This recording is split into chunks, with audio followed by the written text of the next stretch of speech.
Hello. कैसे हैं आप? मैं सजन सा आशा करता हूं कि आप बिल्कुल स्वस्थ होंगे, अच्छे होंगे और अपनी पढ़ाई कर रहे होंगे। तो बच्चों, एक बार फिर से आपका स्टार्टअप स्टडी एकेडमी के यूट्यूब चैनल में बहुत बहुत स्वागत है। तो चलिए बच्चों, हम अपनी लर्निंग स्टार्ट करते हैं विथ स्टार्टअप स्टडी के साथ। बच्चों, आज हम लोग पढ़ेंगे एनसीईआरटी की गणित कक्षा 7 अध्याय 2 प्रश्नावली 2.3 क्वेश्चन नंबर 5। तो बच्चों, क्वेश्चन नंबर 1 से लेकर 4 तक के प्रश्नों का अध्ययन हमने पिछले वीडियो में किया है। यदि आपने अभी तक वह वीडियो नहीं देखा है तो एक बार अवश्य देखें। इस वीडियो के डिस्क्रिप्शन में लिंक आपको मिल जाएगा। तो चलिए बच्चों, फिलहाल हम पढ़ते हैं प्रश्नावली 2.3 क्वेश्चन नंबर 5। क्या दिया गया है, देखिए। शैली अपने बगीचे में 4 छोटे पौधे एक पंक्ति में लगाती है। 2 क्रमागत छोटे पौधों के बीच की दूरी 3/4 मीटर है। प्रथम और अंतिम पौधों के बीच की दूरी ज्ञात कीजिए। प्रश्न हम लोग बच्चों समझते हैं क्या दिया गया है। शैली नाम की एक लड़की है, ठीक। बोला गया है कि शैली अपने बगीचे में 4 छोटे पौधे एक पंक्ति में लगाती है, ठीक। अब बोला गया है 2 क्रमागत छोटे पौधों के बीच की दूरी, अर्थात 2 छोटे पौधों के बीच की दूरी कितनी दी गई है, 3/4 मीटर दी गई है। तो बोला गया है प्रथम और अंतिम पौधे के बीच की दूरी ज्ञात कीजिए, ठीक। तो चलिए हम लोग इसको हल करते हैं। देखिए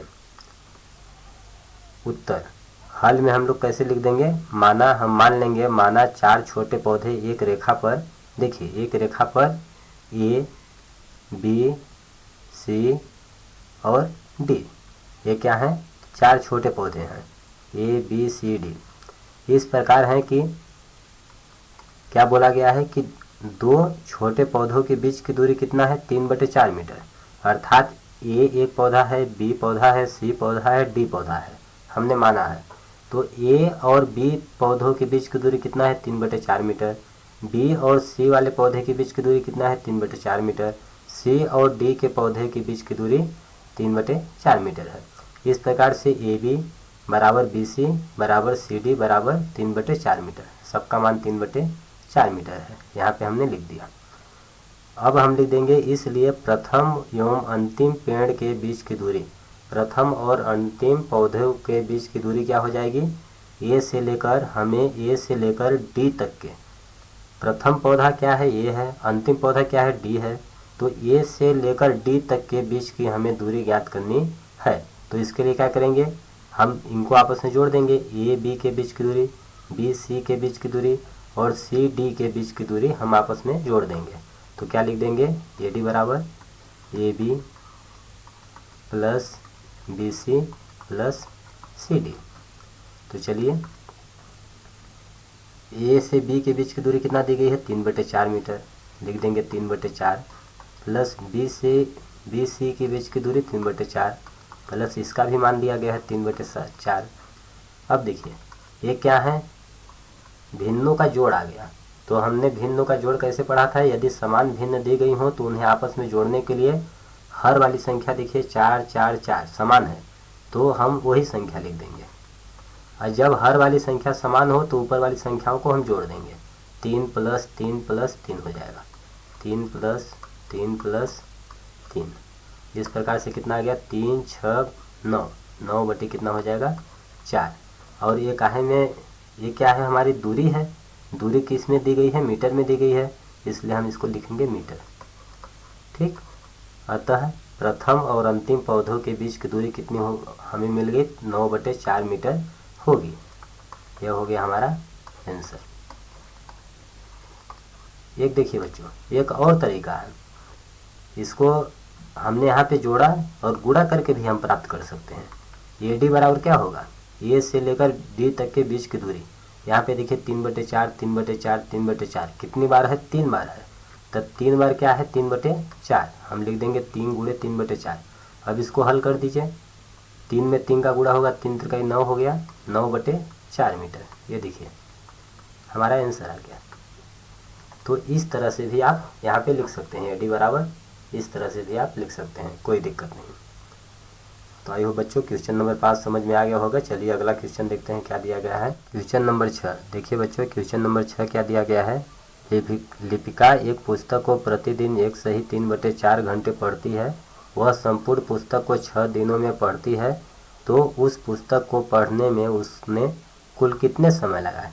यहाँ पे बोला गया है कि लिपिका नाम की एक लड़की है जो एक पुस्तक को प्रतिदिन एक सही 3/4 घंटे पढ़ती है। ठीक,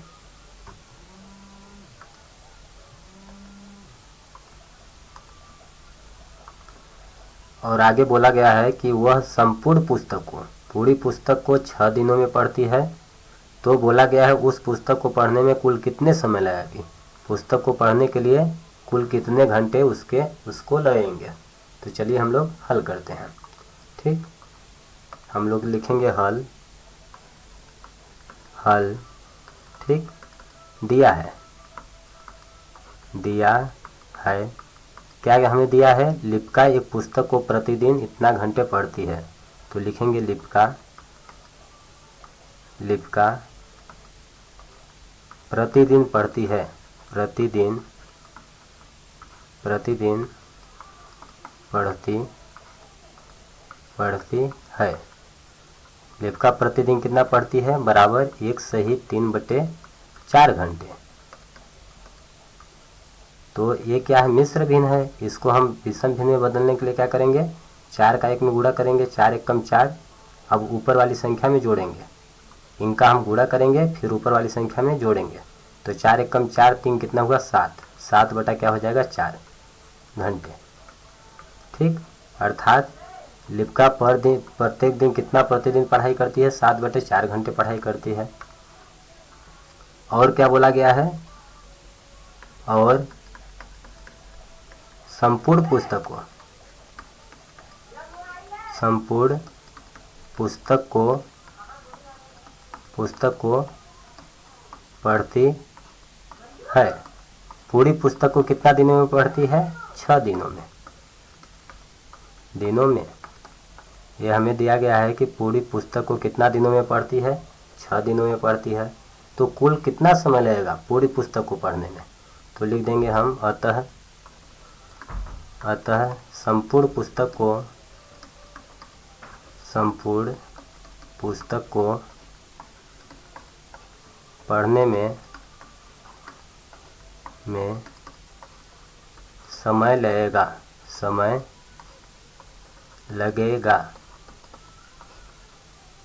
कुल समय लगेगा। पूरी पुस्तक को पढ़ने में कुल समय लगेगा, बराबर कितना लगेगा, देखिए कितना दिन पुस्तक पढ़ती है, 6 दिन पुस्तक पढ़ती है। और एक दिन में कितना पढ़ती है, 7/4 घंटे पढ़ती है। तो इसका हम गुणा कर देंगे। ठीक, यदि मान लीजिए एक दिन में वो 1 घंटे पढ़ती है तो 6 दिनों में कितना पढ़ेगी, 6 एकम 6 घंटे पढ़ेगी। उसी तरह से 1 घंटे में 7/4 दिन है और 6 दिनों तक पढ़ाई करती है। तो क्या करेंगे, 6 में 7/4 का गुणा कर देंगे। इस प्रकार से कितना आ जाएगा, अब इनका गुणा करेंगे तो 6 का ऊपर गुणा होगा, 6 सते 42, 42 बटे कितना हो जाएगा 4 हो जाएगा। ऊपर नीचे कटेगा तो हम काट देंगे। देखिए ऊपर नीचे कटेगा, 2 दूना 4, 2 दूना 4, 2 एकम 2। तो कितना आ गया 21/2। कितना आ जाएगा 21/2। ये हो गया हमारा क्या है, घंटे। ये हो गया हमारा आंसर। तो अतः संपूर्ण पुस्तक को लिपिका के द्वारा पढ़ने में कुल कितना समय लगेगा, कितना घंटे लगेगा, 21/2 घंटे लगेंगे। ये हो गया आंसर। देखिए बच्चों, इसी चीज को देखिए क्या आ गया, 21/2 घंटे। ठीक, और 21/2 क्या है, विषम भिन्न है। तो इसको अगर मिश्र भिन्न में हम बदलना चाहें तो क्या हो जाएगा, 2 से हम इसको डिवाइड करेंगे, 2 एकम 2। अब क्या है, 1 है, भाग न जाए लभ्य शून्य। ठीक, तो 10 हो जाएगा। या सिंपल साफ इसको भाग दीजिए, 2/21, 2 एकम 2 हो गया, ये कट गया। ठीक, अब क्या उतर गया, 1 बार भाग नहीं जाएगा तो 0 हो गया। अब इसको घटाएंगे 1, ये क्या बच गया, शेष बच गया। तो शेष फल क्या बचा, 1 बचा। ठीक, इसी तरह से 2 दहाम 20 हो गया, शेष फल कितना बच गया, 1 बच गया। तो हम लिखेंगे ऊपर 1/2। ये क्या हो गया, घंटे। इसको हम लिख देंगे आंसर। हमारा आंसर यह भी सही है। यदि आप मिश्र भिन्न में लिखना चाहते हैं तो यह हो जाएगा 10 पूरा घंटा है और आधा घंटा, तो कितना हो गया 10.5 घंटा इसका मतलब। तो इस तरह से बच्चों आप लोगों को समझ आ गया होगा। अगला नंबर देखते हैं, क्वेश्चन नंबर 7। देखिए बच्चों क्वेश्चन नंबर 7 क्या दिया गया है, बोला गया है एक कार 1 लीटर पेट्रोल में 16 किलोमीटर चलती है दौड़ती है, तो 2 सही 3/4 लीटर पेट्रोल में यह कार कुल कितनी दूरी तय करेगी। बोला गया है एक कार है जो 1 लीटर पेट्रोल में कितना चलती है 16 किलोमीटर दौड़ती है, तो 2 सही 3/4 लीटर में वह कार कितनी दूरी तय करेगी, यह हमें ज्ञात करना है। तो चलिए हम लोग लिखते हैं इसको। हमें दिया गया है उत्तर बच्चों, हम लिख देंगे कार 1 लीटर पेट्रोल में चलती है बराबर 16 किलोमीटर, इसलिए 2 सही 3/4 लीटर पेट्रोल में चलेगी बराबर 16 में हम क्या करेंगे इसका गुणा कर देंगे किलोमीटर, बराबर क्या हो जाएगा 16 गुणा, इसको मिश्र भिन्न में है विषम भिन्न में बदलेंगे तो क्या होगा 4 दूना 8 3 11, 11/4 आ जाएगा। अब यहाँ पे देखिए 16 है और 4 नीचे है तो ऊपर नीचे कटेगा, 4 1 कम 4, 4 चौक 16 हमने काट दिया, इतना किलोमीटर बराबर कितना हो जाएगा 4 में 11 का गुणा कर देंगे, 11 चौक कितना हो गया 44, 44/1 बराबर क्या हो जाएगा 44 किलोमीटर। अतः हम लिख देंगे अतः कार 2 सही 3/4 लीटर पेट्रोल में 44 किलोमीटर चलेगी, यह हो गया आंसर। यदि बच्चों आप लोगों को समझ नहीं आया होगा तो इसको हम मान लीजिए इस पूरी संख्या को हम एक छोटी संख्या मान लेते हैं। मान लीजिए कितना 2 लीटर, बोला गया है कि 1 लीटर पेट्रोल में 16 किलोमीटर चलती है, तो 2 लीटर पेट्रोल में कितना चलेगी, 2 का 16 में गुणा कर देंगे तो 32 किलोमीटर हो जाएगा। उसी तरह से जस्ट हमने जिस तरह से 2 का गुणा किया उसी तरह से हमने 2 सही 3/4 का गुणा किया, तो मेरा आ गया है 44 किलोमीटर। ठीक, यह हो गया आंसर। अब अगला क्वेश्चन देखते हैं बच्चों क्या दिया गया है हम लोगों को। Question number 8। देखिए बच्चों प्रश्न संख्या 8 क्या दी गई है, ए नंबर दिया गया है पहला, ए का पहला बॉक्स, ये हमें एक बॉक्स है, बॉक्स में संख्या लिखिए ताकि 2/3 गुणे, बॉक्स में हमें एक ऐसी संख्या को गुणा करना है कि एक ऐसी संख्या लिखना है जिसका 2/3 में गुणा करने पर 10/30 हमें प्राप्त हो जाए। और दूसरा क्या बोला है, बॉक्स में प्राप्त संख्या का न्यूनतम रूप हमें लिखना है। इसी तरह से बी नंबर। तो चलिए हम लोग ए नंबर देखते हैं। देखिए ए नंबर, इस बॉक्स में हम क्या भरेंगे, ऐसी कौन सी संख्या लिखेंगे कि गुणा इस संख्या में 2/3 में उसका गुणा करने पर हमें 10/30 प्राप्त हो जाए।